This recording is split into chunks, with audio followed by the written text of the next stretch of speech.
जो कि next episode में आप लोग देखेंगे कि बुशरा को तो टेंशन लग जाती है कि ये किसने किया और क्यों किया, क्योंकि दुर्दाना तो बहुत ही सुगड़ और बड़ी जिम्मेदार औरत है, वो तो ऐसा कर नहीं सकती। अमन भी ऐसा कुछ भी नहीं कर सकती, ये सारा काम बज्जो का ही है, क्योंकि उसने पिछली दफा नवीन का पासपोर्ट भी फाड़ा था। कुछ सोचते हुए साथ ही बुशरा अपने ख्याल को झटक देती है और कहती है कि नहीं नहीं, ऐसा नहीं, मैं नहीं पूछूंगी बज्जो से, क्योंकि अगर मैंने उससे पूछा तो वो यही समझेंगे कि मैं उसको घर से निकालना चाह रही हूँ। आखिरकार बुशरा से बर्दाश्त नहीं होगा और वो जाकर मसरत से बात करेगी, और दूसरी तरफ जो जवाद है वो भी कहेगा कि बुशरा, मुझे आपसे इस बात की उम्मीद नहीं थी कि आप भी इस तरह की बात करेंगी, मैंने कभी ऐसा नहीं सोचा था। वो दोनों हनीमून पर जा रहे थे, अगर आपको ये अच्छा नहीं लग रहा था कि वो हनीमून पर जाएं तो तुम सीधा सीधा कह देती, इस तरह से तुमने क्यों कहा? मुझे तो लग रहा है जैसे तुम अपनी बात का बदला ले रही हो इससे। इस पर दुर्दाना कहती है कि नहीं, मुझ पर एतबार करो, मैंने नवीन भाभी का पासपोर्ट नहीं फाड़ा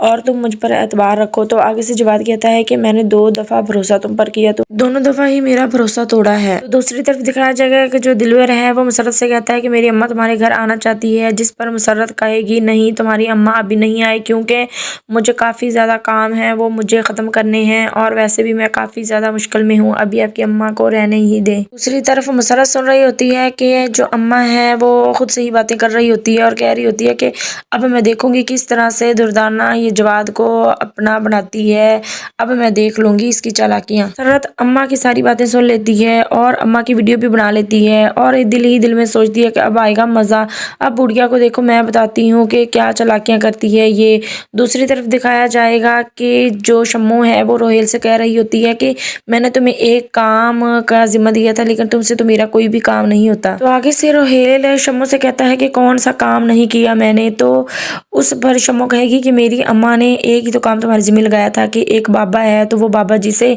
हमारी बात करवा दो, मुलाकात करवा दो, तो तुमने तो इतना ही नहीं किया, और मेरी अम्मा को आजकल बाबे की बड़ी पड़ी हुई है, वो कहती है कि उस बाबा जी से मैंने मिलना है। जब रोहेल को ये पता चलता है तो वो कहता है कि ठीक है, दिल ही दिल में सोचता है कि अच्छा अब कोई ना कोई तो इस बहाने से बाबा का अरेंज करना पड़ेगा, क्योंकि इसकी अम्मा से पैसे जो बटोरने हैं तो वो कोई ना कोई बाबे का अरेंज कर लेगा।